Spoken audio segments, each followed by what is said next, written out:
जीवन को समर्थ बनाती है। आज एक नए अध्याय की शुरुआत हो रही है। हौसले से उठो, सपनों को पकड़ो और अपना अवसर बनाओ अपार।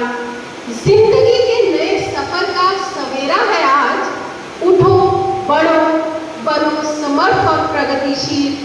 अपार संभावनाएं देता है यह समय। हर पल खोदो और सीमाओं को छोड़ जाओ। आओ मिलकर करें इस नए पड़ाव का जो है शुरुआत करेंगे आज हम सब। IQAC coordinator doctor Kundan Siwach, our senior colleague Mrs. Sanjita, Mrs. Santosh ma'am, and dear students, I welcome you all in this orientation program, in this exciting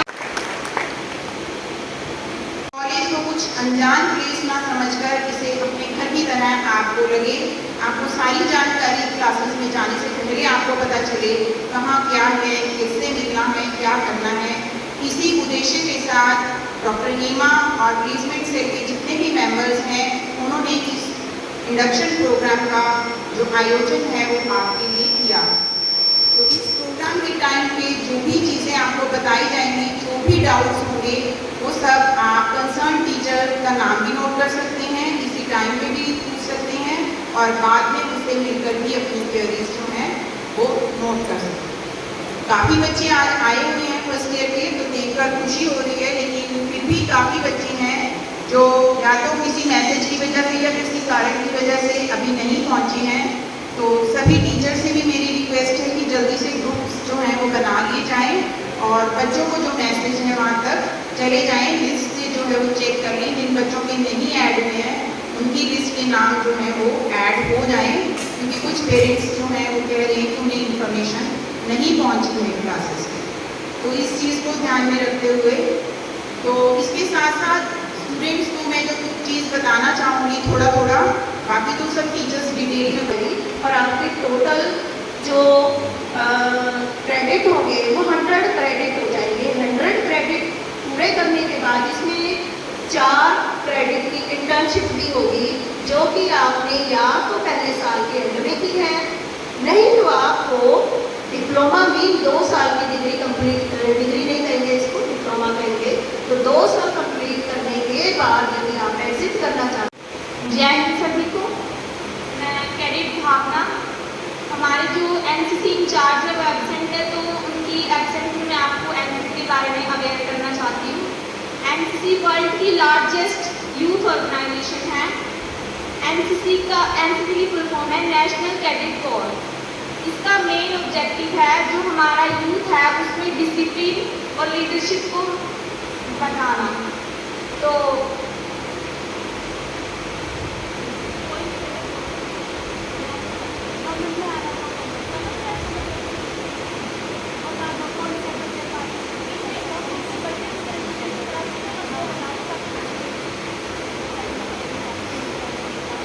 NCC के हमारे बहुत सारे बेनिफिट्स हैं।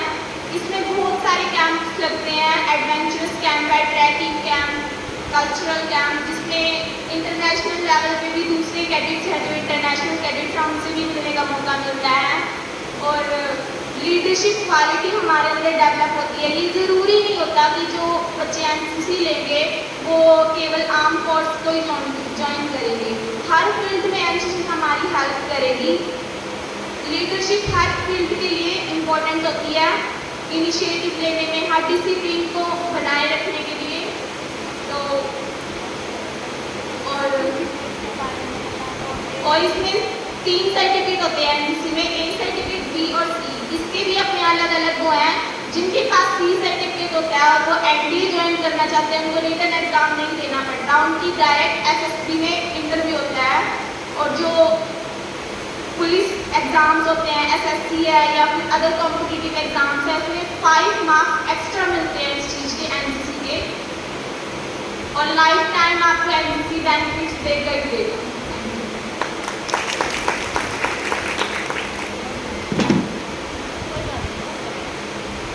थैंक यू भावना। अब मैं डॉक्टर कविता मेहता को आमंत्रित करना चाहूँगी, जो आपको talent show, legal literacy, equal portion और एंटी टबैको सेल के बारे में बताएंगे।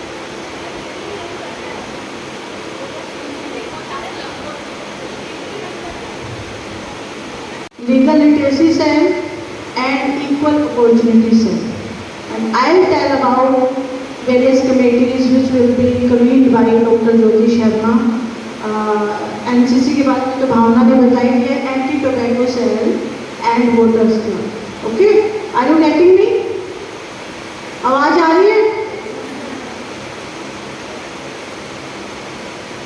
सबसे पहले तो आपका हार्दिक अभिनंदन कि आप आर्यकन्या महाविद्यालय परिवार का एक हिस्सा बने हैं और आपके एकेडमिक्स बहुत अच्छे होंगे, इस उम्मीद के साथ मैं आपको एक आश्वासन देती हूँ। और साथ ही साथ आपकी पर्सनैलिटी है उसका full development, the full development of human personality is the purpose of extra curricular activities in any academic institute, may be a school. First of all, there is a competition for freshers, that is talent search competition for freshers. Doctor Bharti Sharma ने बताया कि आपके अंदर एक कला है जो कि बीज रूप में विद्यमान है, तो उस कला को ढूंढकर उसको अंकुरित करना है, उसको एक पौधे के रूप में तैयार करना है। यही पर्पज जो है वो टैलेंट सर्च कमेटी का है। ओके, तो टैलेंट सर्च कमेटी जो है ये कुरुक्षेत्र यूनिवर्सिटी के सुपरविजन में बहुत सारे कंपटीशन जो हैं वो ऑर्गेनाइज किए जाते हैं। उसमें बहुत सारे लिटरेरी कॉम्पिटिशन्स हैं, जैसे डेक्लामेशन कॉम्पिटिशन है, क्विज कॉम्पिटिशन है, और आपके फाइन आर्ट्स के आइटम्स हैं जैसे रंगोली है, और भी दूसरे आइटम्स हैं वो सब हम करवाते हैं। सिंगिंग के बहुत सारे आइटम्स हैं जिसमें फोक है, क्लासिकल है, आपके जनरल जो अलग अलग स्टेट के जो लैंग्वेजेस के अकॉर्डिंग सिंगिंग के आइटम्स हैं वो सब इसमें होते हैं। साथ ही साथ डांस की जो प्रतिभा है वो चाहे फोक हो, क्लासिकल हो या कोई और रीजनल डांस आपको आता हो, वो सब भी हम इस कॉम्पिटिशन में करवाते हैं। तो प्रतिभा खोज प्रतियोगिता जो है वो आपका पूरे कॉलेज का एक बहुत बड़ा फंक्शन होता है, जिसमें हम पूरी फर्स्ट ईयर, इसमें BA first year, BSc, BA, BCom, पूरी टीटीसी जो फर्स्ट ईयर है उन्हीं के लिए है। आपके अंदर जो प्रतिभा है उसको खोजा जाएगा। सबसे पहले आपने क्या करना है कि आप महाविद्यालय में आते ही नोटिस बोर्ड पढ़ने की आदत जरूर आए, क्योंकि जो भी आपकी इंफॉर्मेशन होगी वो आपको नोटिस बोर्ड देगी। और एक बार कॉलेज से जाने से पहले, अब आजकल इन दिनों में क्या देखने में आ रहा है कि डॉक्टर मुमताज उन्होंने टाइम टेबल लगा दिए हैं, लेकिन आप नोटिस बोर्ड देखते ही नहीं, आप भागे फिर रहे हैं कि हमें पता नहीं चल रहा क्लास में। तो आपको अपनी जो भी इंफॉर्मेशन होगी वो आपको नोटिस बोर्ड के थ्रू मिलेगी। और जैसे हम एंटर करते हैं पोर्च में और न्यू बिल्डिंग में नोटिस बोर्ड बने हुए हैं, वहाँ आपको इंफॉर्मेशन मिलेगी। और टैलेंट शो जो कमेटी है उसके जो भी प्राइजेस हैं वो कुरुक्षेत्र यूनिवर्सिटी की तरफ से आपको प्राइजेस मिलेंगे। तो आप इस प्रतियोगिता में बढ़ चढ़ कर भाग। और जो बच्चे हमारे टैलेंट सर्च में बहुत अच्छा परफॉर्म करते हैं उनको हम एक बड़ा स्टेज प्रोवाइड करते हैं, वो लीगल लिटरेसी सेल आपको प्रोवाइड करती है। साथ ही साथ जितने भी सोशियो लीगल इश्यूज़ हैं समाज में, जो भी बुराइयां हैं कि जैसे कहीं चाइल्ड मैरिज है, डॉरी सिस्टम है, तो उनके बारे में भी सेल जो है वो आपको अवेयर करवाता है। टाइम पर यहाँ पर लिटरेरी आइटम्स हैं, क्विज हैं, एक्सटेंशन एक्टिविटीज़ हैं, उनसे आपको इन चीज़ों के बारे में बार बार अवगत करवाया जाएगा, ताकि हमारे देश का जो कानून है उसको आप जानें, उसको समझें और जीवन में अप्लाई करें। साथ ही साथ दूसरे जो लोग हैं उनको भी आप इसके बारे में उनका मार्गदर्शन करें। अगला क्लब है वोटर्स क्लब। इसकी कन्वीनर डॉक्टर ज्योति शर्मा है, क्योंकि आज वो किसी काम में एंगेज हैं, तो मैं आपको बताना चाहती हूँ। My dear students, India is the largest democracy in the world. आपको पता है कि हिंदुस्तान जो है, भारत जिसको हम कहते हैं, वो विश्व में सबसे बड़ा लोकतांत्रिक देश है। And it is the field of various struggle from monarchy, dictatorship to democracy. आप और हम बड़ी सौभाग्यशाली हैं कि हम एक लोकतांत्रिक देश का हिस्सा है। ठीक है, तो आप एक अवेयर सिटीजन हैं, तो सबसे पहले आप अपने राइट्स को तो जानेंगे, और जब राइट्स को जान लेंगे तो you have to enroll yourself in the voter list. सबसे पहले आपको अनुसार वोट का इस्तेमाल करना है, सही कैंडिडेट को चूज करना है और आपको ये बहुत बड़ा जो विश्व का लोकतंत्र है इसका आपने हिस्सा बनना है। और साथ ही साथ मैं आपको ये बता दूं कि आप ये सोचेंगे कि मैं वोट नहीं डालूंगी तो क्या फर्क पड़ेगा। आपके पास भी एक वोट का राइट है और देश के जो प्रधानमंत्री हैं उनके पास भी एक ही वोट का राइट है। तो यू हैव द पावर। आप अपने वोट की ताकत को पहचानिए और अपना वोट बनवाइए और साथ ही साथ उसका सही उपयोग करना भी, इस्तेमाल करना भी अपनी समझ के साथ उसको इस्तेमाल करें। और बाकी इससे रिगार्डिंग जो इन्फॉर्मेशन है वो डॉक्टर ज्योति शर्मा जब आ जाएंगी तो वो आपको बच्चा है, चाहे वो बीकॉम का बच्चा है, चाहे आप आर्ट्स वाले बच्चे बैठे हैं, तो बेटे 2 क्रेडिट्स का है। BSc लिखा होगा, आपने जब फॉर्म भरा होगा, 2 क्रेडिट्स का है। 2 क्रेडिट्स का मतलब है एक सेमेस्टर में 2 क्रेडिट्स का है।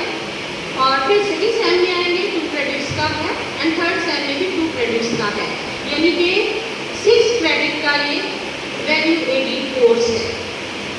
जैसे आप 4 सब्जेक्ट पढ़ेंगे, यानी कि मेजर सब्जेक्ट 3 पढ़ेंगे, वैसे ही आप स्किल एनहांसमेंट लगाएंगे, SCC और वैल्यू एडेड भी लगाएंगे। अगर आप ये सब नहीं लगाएंगे एक लिमिटेड टाइम पीरियड के अंदर, 2 साल के अंदर, तो आपके जो है आपका क्रेडिट बैंक जो है कम रहेगा, यानी कि आपके बैंक में आपका स्कोर कम रहेगा। तो मैं आपको वैल्यूएडेड कोर्स के बारे में जानकारी देना चाहती हूँ। वैल्यूएडेड कोर्स आपका मेन सब्जेक्ट के साथ चलता रहेगा और आपको जो है बता देंगे कि कौन से टीचर्स आपको पढ़ाएंगे, क्योंकि आर्ट्स में जो है कुछ हमारे वैल्यूएडेड कोर्स शुरू होंगे। पिछले साल हमने first aid, home nursing training शुरू करी थी, योगा वेलनेस का हमने कोर्स शुरू किया था सर्टिफिकेट कोर्स से, और इस समय तो हम 2 क्रेडिट्स ले ही रहे हैं। तो इसके अलावा हम ह्यूमन वैल्यूज़ को लेकर के हम कुछ कोर्स शुरू करेंगे। लेकिन ध्यान देने वाली ये बात है कि आपके मेन सब्जेक्ट पढ़ने के बाद जब आप फ्री होते हैं और आपने वो 2 क्रेडिट भी हर सेमेस्टर में गेन करने हैं, तो वो आपने इंचार्जेस से मिलकर वैल्यूएडेड कोर्स का जो भी कन्वीनर है, जो भी मेंबर्स हैं, टीचर्स कौन पढ़ा रहे हैं, उसका आपने ध्यान रखना है। और आपको समय समय पर हम इंफॉर्मेशन देते रहेंगे। खुद मैं, आप मेरे से आकर के भी, आप डिपार्टमेंट ऑफ हिस्ट्री में आकर के भी आप मेरे से संपर्क कर सकते हैं कि मैडम वैल्यूएडेड कोर्स कब शुरू हो रहे हैं और कौन से लेक्चर में लगाए जाएंगे और हम कौन सा कोर्स ज्वाइन करें और कौन सी टीचर हमें पढ़ा रही है। ठीक है, अगर आपको कोई भी समस्या है वैल्यूएडेड कोर्स को लेकर के तो मेरे से आप मिलें। दूसरी बात मैं करना चाहूँगी, EBSB क्लब है वो हमारे पास आया है और वो क्लब जो है उस क्लब की मैं इंचार्ज हूँ, कन्वीनर हूँ। वो क्लब क्या है, आपने नाम सुना भी होगा, काफ़ी बार न्यूज़ जब आती है तो एडवर्टाइजमेंट आती रहती है, एक भारत श्रेष्ठ भारत, है ना। भारत तो एक है ना, तो भारत एक, यानी कि एक भारत श्रेष्ठ भारत, या सारे जहाँ से अच्छा हिंदुस्तान हमारा। तो हम क्या करेंगे इसमें, EBSB जो क्लब है, इसमें हम दूसरे स्टेट का जो कल्चर है उसको हम एक्सचेंज करेंगे। माना हम हरियाणा से हैं, हमारा दिल करता है कि हम पंजाब की वेशभूषा पहने, हमारा दिल करता है हम साउथ ऑफ इंडिया का कुछ अडॉप्ट करें, चाहे हम उसको हम क्यूजीन में अडॉप्ट करें, चाहे उनके लोकगीत को अडॉप्ट करें, या उनके वहाँ पर जो लैंग्वेज पढ़ाई जाती है या स्क्रिप्ट पढ़ाई जाती है उसके हम कुछ अक्षर सीखें। होता है ना, जैसे हम बंगाल में जाते हैं तो फिल्मों में हम 2-4 डायलॉग सीख लेते हैं, आमार सोनार बांग्ला, हमारा प्यारा बांग्ला सीखते हैं ना, अमी तमाको भालो बासी, तो हम कहते हैं हम बंगाल के बासी हैं। तो आप वो क्षेत्रवाद को हटाने के लिए, समझ रहे हो, रीजनल बैरियर को हटाने के लिए भारत सरकार ने जो है एक भारत श्रेष्ठ भारत जो है मुहिम चलाई है। लेकिन इस डे को सेलिब्रेट किया जाता है सरदार वल्लभ भाई पटेल के जन्म दिवस पर, जो कि 31 अक्टूबर से मनाया जाता है। लेकिन प्रधानमंत्री मोदी ने ये मुहिम शुरू। तो सबसे पहले आपके यहाँ पे सेमेस्टर सिस्टम है कॉलेज में, सबको पता है, जो आपके 2 टाइप्स के एग्जाम्स होंगे। नंबर 1 मिड टर्म एग्जामिनेशन, इधर टर्म्स देखते रहना स्लाइड्स पर, मिड टर्म एग्जामिनेशन एंड आपके सेशनल एग्जाम्स, ठीक है, जो मिडल ऑफ द सेमेस्टर के बीच में कंडक्ट किए जाएंगे, जो भी आपके क्लास सब्जेक्ट टीचर्स होंगे, ठीक है, जो भी आपको जो सब्जेक्ट पढ़ा रहा है वो आपके एग्जाम्स सेशनल एग्जाम्स एक तरह से, ठीक है, वो अराउंड आई थिंक हम अक्टूबर में प्लान कर रहे हैं, तो अक्टूबर में होंगे। उसकी एक सेपरेट डे शीट बनाई जाएगी, ठीक है, वो पूरे कॉलेज के लिए बनाई जाएगी और उस डे शीट के अकॉर्डिंग ही वो होगा। ऐसा नहीं है कि आप उसको कभी भी दे देंगे सेशनल एग्जाम को। जो आपको डे शीट दी जाएगी उसी डेट में उस सब्जेक्ट का आपका सेशनल एग्जाम कंडक्ट किया जाएगा और वो बहुत मैंडेटरी है, बिल्कुल उसको आप स्किप नहीं कर सकते हो, ठीक है। एंड सेकेंड है जो वो है आपका and term examination. And term आपके हैं सेमेस्टर के लास्ट जो यूनिवर्सिटी कंडक्ट करती है, जो एग्जामिनेशन यूनिवर्सिटी कंडक्ट करेगी। तो अब जो यूनिवर्सिटी कैलेंडर आया है हमारे पास, अकॉर्डिंग टू दैट आपके जो फाइनल एग्जाम होंगे वो at the end of November and December में कंडक्ट किए जाएंगे। यूनिवर्सिटी कैलेंडर आ चुका है, ठीक है। सेशनल एग्जाम आपके अक्टूबर में कंडक्ट होंगे, डेट शीट आपको एडवांस में दे दी जाएगी, ठीक है। और एंड टर्म एग्जामिनेशन आपके नवंबर लास्ट में और दिसंबर 1.5 मंथ तक चलेंगे आप, ओके। क्लियर है ये दोनों चीज़ें सबको? अब जो मिड टर्म एग्जामिनेशन है उसका पर्पस क्या है कंडक्ट करने का? हर सब्जेक्ट में आपके कुछ इंटरनल असेसमेंट आती है यूनिवर्सिटी, पता है सबको? इंटरनल असेसमेंट क्लियर है पीछे सबको? तो इंटरनल असेसमेंट जो आपकी इवैल्यूएट होगी वो बेस्ड होगी इन 3 चीज़ों पे। नंबर 1 क्लास पार्टिसिपेशन, जो भी आप class lecture number of lecture आप अटेंड कर रहे हो बेस्ड ऑन दैट, ठीक है। एंड नंबर 2 आपको कुछ असाइनमेंट्स दिए जाएंगे, ठीक है। पर सब्जेक्ट आपको 2 असाइनमेंट्स दिए जाएंगे, दोनों असाइनमेंट्स आपको टाइमली सबमिट करने हैं। Class teachers quiz, personal test, seminars, presentation भी ऑर्गेनाइज कर सकते हैं, ठीक है। तो और लास्ट आपका है mid term exam. Mid term मैंने आपको सेशन के बारे में बता दिया, राइट। जब आप ये तीनों चीज़ें कवर अप कर लोगे, जब बेस्ड ऑन दैट आपकी इंटरनल असेसमेंट इवैल्यूएट होगी, ठीक है। बच्चे कहते थे हमारी इंटरनल असेसमेंट अच्छी नहीं लगी है, उस टीचर ने हमारे कम मार्क्स लगा दिए, ज़्यादा लगा दिए, क्या कर दिया, उसके ज़्यादा लगा दिए, मेरे कम लगा दिया, ऐसा कुछ नहीं होता है। अगर आप इन तीनों चीज़ों में पार्टिसिपेट कर रहे हो तो आपकी इंटरनल असेसमेंट ऑफ कोर्स अच्छे में लेके जाएंगे, ठीक है। लास्ट आपकी परफॉर्मेंस रह जाती है एंड टर्म एग्जामिनेशन, जो आपकी यूनिवर्सिटी कंडक्ट करती है नवंबर और दिसंबर में, ठीक है। दोनों चीज़ें क्लियर होगी सबको? तो इसलिए क्लास अपने आप में ट्राई करना। देखो अगर किसी की कोई वैसे पर्सनल इशू हो जाता है that is a separate issue, otherwise आपने ट्राई करना है कि आप अपनी तरफ से 100% लेक्चर इंश्योर करें, ठीक है। लेक्चर लगाओगे तो असाइनमेंट भी दोगे टाइमली, पार्टिसिपेशन भी होगा, ठीक है। जो भी एक्टिविटीज़ होगी उसमें आप अपना 100% दे पाएंगे। एंड सेशनल स्किप बिल्कुल नहीं करना है, उसका कोई ऑल्टरनेटिव नहीं है हमारे पास, ठीक है। दोबारा सेशन कभी भी कंडक्ट नहीं किया जाएगा, ओके। नेक्स्ट आपको जो मैंने बताना था that is about skill enhancement courses.